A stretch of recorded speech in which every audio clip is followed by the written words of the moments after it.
udělali to 4krát druhé místo. Děkuji.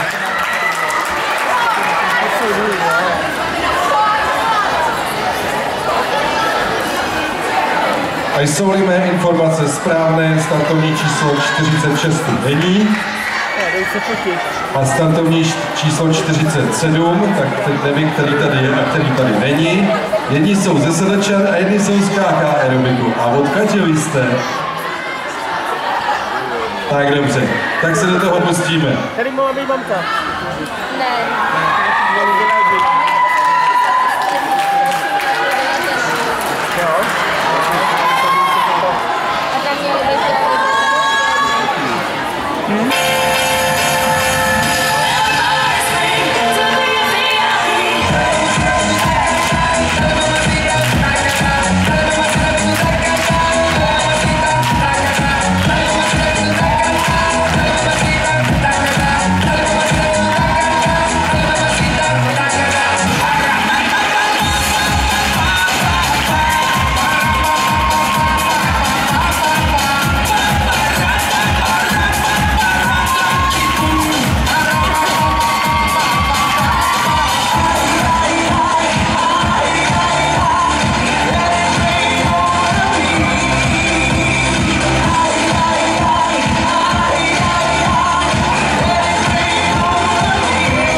Když to skáká aerobiku, já se malinko omlouvám za to foupa, protože ty trička pruhovaná, přestože vás některé znám už delší dobu, tak mi tak zmátla, že jsem vás vyměnil málem za cizí.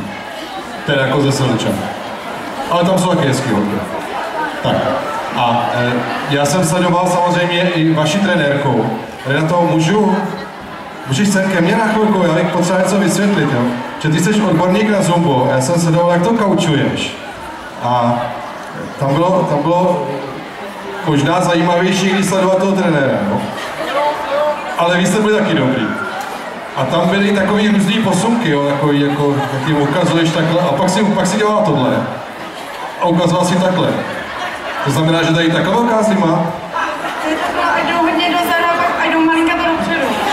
Aha, tak to nesouviselo s teplotou. Tak děkuju. To jsem chtěl vědět. Tak.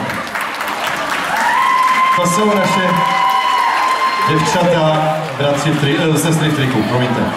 Tak, poprosíme porotu.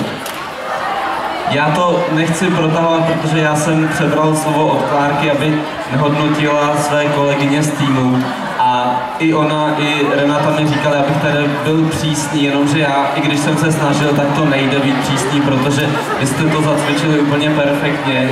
Hrozně vám to u toho slušelo a já se jenom těším, až teda příště už vás uvidíme znovu, takže Jindra si nesplete, z jakého týmu jste, že to udělalo i na něj tak velký dojem určitě.